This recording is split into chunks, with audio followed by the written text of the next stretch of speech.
इस वीडियो में हम करेंगे एक्सरसाइज 1.6 क्वेश्चन नंबर 1, 2 एंड 3। ये बहुत छोटे छोटे क्वेश्चंस हैं, इसी वीडियो में कवर हो जाएंगे। पहले हम करते हैं क्वेश्चन नंबर 1 पार्ट 1। हमें सब क्वेश्चंस के अंदर सिंप्लीफाई करना है 64 टू द पावर हाफ। ठीक है, तो अब हम क्या करेंगे, आप क्या करो, मैं आपको बहुत ईजी तरीके से बताती हूँ। आप ज़रूरी नहीं है कि सारे स्टेप्स दिखाओ, आप मेंटली सॉल्व कर सकते हो, बट आपकी अंडरस्टैंडिंग के लिए मैं सारे स्टेप्स करके दिखा रही हूँ। इसका अगर हम प्राइम फैक्टराइजेशन करें तो 2 into 32, 2 into 16, 2 into 8, 2 into 4, 2 into 2 and 2 into 1। तो आप काउंट करो कितनी बार 2 आ रहा है, 1 2 3 4 5 6। तो आपके पास आ गया 2 raise to the power 6 to the power half. ठीक है, हम ऑलरेडी एग्जाम्पल नंबर 21 यानी कि इससे पहले वाली वीडियो में सीख चुके हैं सारे रूल्स। तो उसके अकॉर्डिंगली जब बेस आपका ये वाला फॉर्म हो कि बेस है x to the power m raise to the power n, तो आप एक्सपोनेंट्स को मल्टीप्लाई कर देते हो आपस में। तो यहाँ पर भी हम 6 इंटू हाफ कर देंगे, तो ये हो जाएगा 2 raise to the power 3 and then this becomes 8। अब इतने सारे स्टेप्स करने की जगह ऐसा भी कर सकते थे कि आपने लिखा 64 to the power half and आपको मालूम है 8 इंटू 8 64 होता है, तो आप सीधा लिखो 8 square to the power half.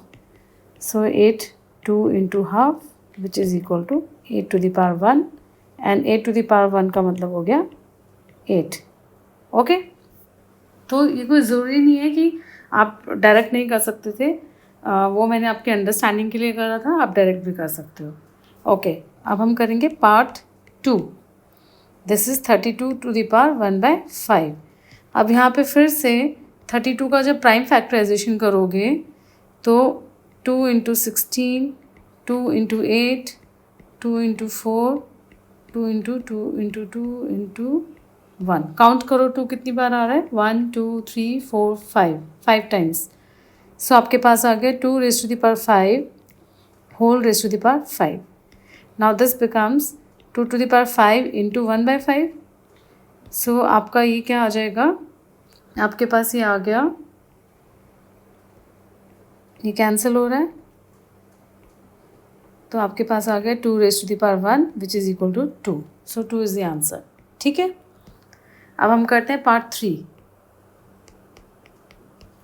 125 to the power 1/3। अब मैं डायरेक्ट कर रही हूँ, मैं प्राइम फैक्टराइजेशन नहीं करके दिखा रही हूँ, क्योंकि आप वो खुद से कर लेना। अगर आपको डाउट हो तो आप पूछ लेना कमेंट सेक्शन में। तो ये हो जाएगा 5 raise to the power 3 and upon 1/3। तो ये हो गया 5 raise to the power 3 into 1/3, और इसको हम जब सिंप्लीफाई करेंगे ये कैंसिल हो रहा है, तो हमारे पास आ गया 5 raise to the power 1 which is equal to 5। So ये आंसर आ गया हमारे पास। ठीक है, ये तीनों पार्ट्स जो थे एक ही रूल के ऊपर बेस्ड थे। अब हम करेंगे क्वेश्चन नंबर 2। यहाँ पे जो फर्स्ट पार्ट है वो है 9 रेज़ टू द पावर 3/2। यहाँ पे भी आप 9 का प्राइम फैक्टराइजेशन करना, आपके पास आ जाएगा 3 raise to the power 2 and बाहर आ गया 3/2। बेसिकली आपने 9 की जगह 3 टू द पावर 2 लिखा है, तो ये हो गया 3 टू द पावर 2 इंटू 3/2। अब आप इसको सिंप्लीफाई कर लो, ये 1 हो गया, कैंसिल कर रहे हैं, तो आपके पास क्या आ गया 3 रेज़ टू द पावर 3। क्यों, क्योंकि 2 इंटू 3/2 जब करते हो ये कैंसिल हुआ 1, तो ये हो गया 3/1 which is equal to 3। 3 to the power 3 कितना हुआ, 3 into 3 into 3 which is equal to 27। अब ये स्टेप भी अननेसेसरी है, मैंने आपकी अंडरस्टैंडिंग के लिए किया है, आप डायरेक्ट आंसर लिख सकते हो। ठीक है, पार्ट 2। पार्ट 2 है 32 रेज़ टू द पावर 2/5। अभी हम ऑलरेडी क्वेश्चन नंबर 1 के सेकंड पार्ट में, फर्स्ट क्वेश्चन नंबर 1 के सेकंड पार्ट में 32 का प्राइम फैक्टराइजेशन कर चुके हैं। हमारे पास आया था 2 टू द पावर 5, तो हमारे पास आ गया 2 raise to the power 5 into 2/5। तो जब हम इसको सिंप्लीफाई करेंगे, ये 1 है और ये 1 है, तो हमारे पास क्या आ गया 2 to the power 2 that means 4। तो 4 आंसर आ गया। ठीक, अब हम करेंगे पार्ट 3। मुझे लगता है अब तो आप एक्सपर्ट हो चुके होगे, आप खुद ही कर लोगे 3/4। तो वीडियो को पॉज करो, खुद करो और फिर देखो कि आपका थॉट प्रोसेस मैच कर रहा है या नहीं कर रहा है। 16 का प्राइम फैक्टराइजेशन, मैं तो चाहूँगी कि आपके टिप्स में हो ये सारी बातें, आपको बार बार करके नहीं देखनी पड़े। तो 32 का प्राइम फैक्टराइजेशन 2⁵ था, तो 16 का 2⁴ होगा। इतनी छोटी छोटी चीज़ें आपको अपने टिप्स पे रखनी चाहिए, इससे एग्ज़ाम में टाइम बहुत सेव होता है। अब यहाँ पे भी मैं डायरेक्ट कर देती हूँ, इसको मैंने यहाँ पे कर दिया 1, ठीक है। अब मैं थोड़ा थोड़ा स्टेप्स डायरेक्ट करके दिखा रही हूँ। ये हो गया 2⁵ एंड 2⁵ हमारा होता है 8। ये आपको सारे टिप्स में याद होने चाहिए कि 2⁵ 8 होता है, 2⁴ 16 होता है, 2⁵ 32 होता है, 5⁵ 125 होता है। ये क्विक होना चाहिए, इससे आपके एग्ज़ाम में टाइम बहुत सेव होगा और आपके आंसर्स भी करेक्ट आएंगे, ठीक है। पार्ट 4 125 - 1/3। चलो आप मुझे फटाफट बताओ 125 5 कितना नंबर लिखना चाहिए। यस 5⁵3। सो ये आ गया। अब यहाँ पे हम इसको कैंसिल करते हैं, तो हमारे पास क्या आ गया 5⁻⁻1। अब चाहो तो आप डायरेक्ट लिख दो कि ये आंसर है, और नहीं तो आप इसको 1/5 भी लिख सकते हो। तो ये 1/5 कैसे आया, जब भी नेगेटिव एक्सपोनेंट आते हैं तो आप इसका रेसिप्रोकल कर देते हो 5⁻1। अगर सपोज 5⁻−2 होता तो 1/5² हो जाता, ऐसे, ठीक है। तो ये भी इसका आंसर हो सकता है। ओके, अब हम करेंगे question number 3, first part. 2⁵2/3 multiplied by 2⁵1/5। तो ये हमारे पास आ गया। अब यहाँ पे कौन सा रूल लग रहा है कि बेस सेम है, एक्सपोनेंट्स डिफरेंट है। तो जब बेस सेम होता है और एक्सपोनेंट डिफरेंट होते हैं, हम एक्सपोनेंट्स को आपस में ऐड करते हैं। ऐड क्यों कर रहे हैं, क्योंकि ऊपर मल्टीप्लिकेशन साइन था बीच में।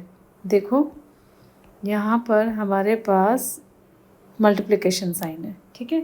जब भी मल्टीप्लिकेशन साइन होगा, एक्सपोनेंट्स क्या होंगे, ऐड। बट बेस का सेम होना बहुत ज़रूरी है, तभी होगा ये रूल, ओके।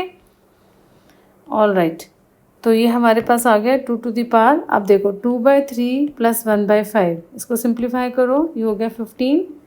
10 + 3 13/15।